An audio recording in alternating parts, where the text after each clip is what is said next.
Welcome to Football with Cheese. So, in this video, we have to talk about the Houston Texans, General Manager Nick Caserio, and what the hell is he doing with the offensive line.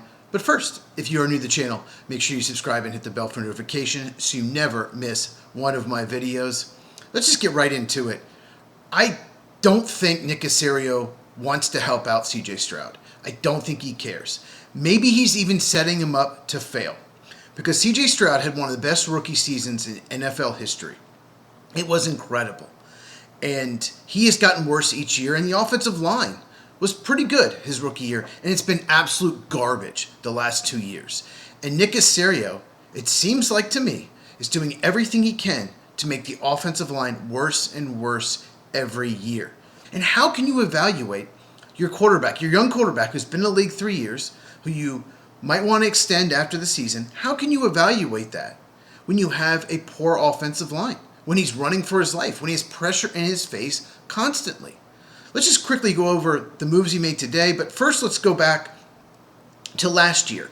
They had Laramie Tunsil as a left tackle, one of the best pass blocking left tackles in the NFL. Maybe not overall, but pass blocking, very good. I get it. The rumors are he's a terrible locker room guy. The second time he's been traded.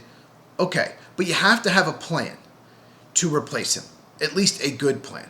And the plan was to use a second-round pick on Arante Ursary, who had an up-and-down rookie year, more down than up, I would say.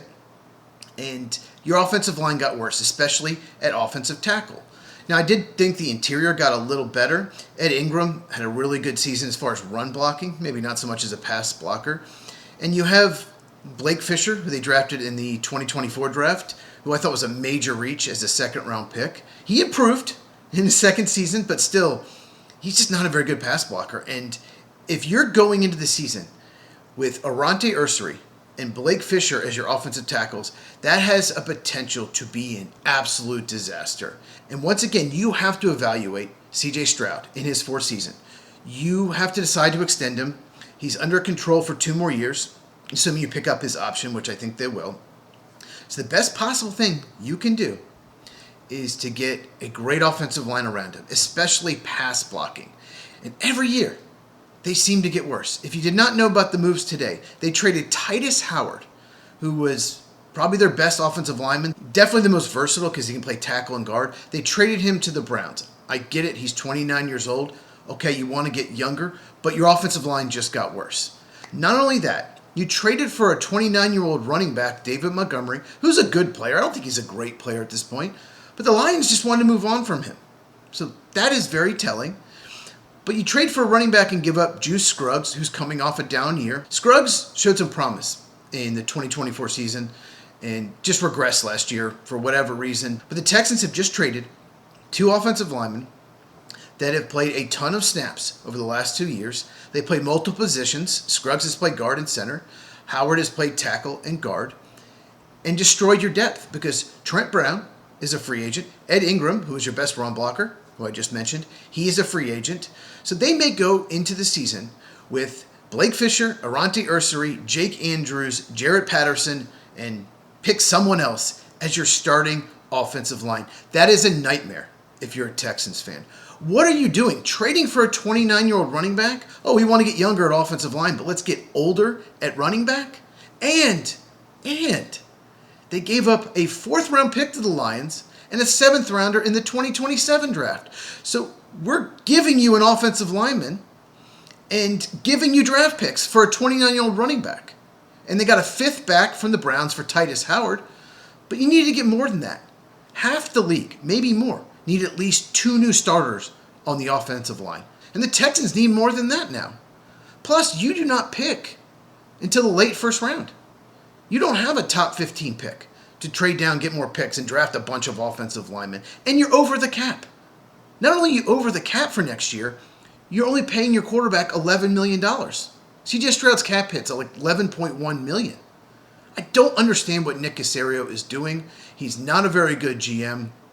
I guess because Bill O'Brien was a GM before him, he looks much better because you can't be any worse than Bill O'Brien. But still, you are getting worse on the offensive line. Right now, on paper, you are worse than you were last year. And you saw in the playoffs against the Patriots how bad the offensive line was. Poor CJ Stroud. He's got to be livid right now. You just traded your best pass blocking offensive lineman and most versatile to the Browns, Titus Howard. And you're about to lose your best run blocking offensive lineman, Ed Ingram, to free agency, who I do not think they will re-sign once again because they're over the cap. And so far you've acquired a 5th round pick, given away a 4 and a 7, and added a 29-year-old running back who's been a backup for the last few years.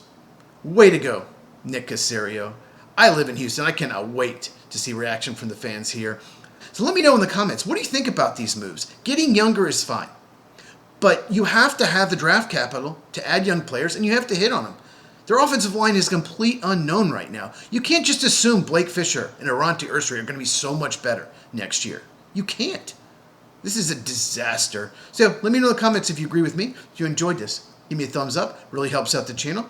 Share this with anyone who loves football. I cover all 32 teams on this channel. Big emphasis on the NFL draft. Me and Mike, we do the Lights Out podcast every Tuesday night, 8 Eastern, 5 Pacific. Link in the description. Check out my post-combine mock draft if you have not. And Texan fans, let me know in the comments if you like the pick. And I will see you in the next one.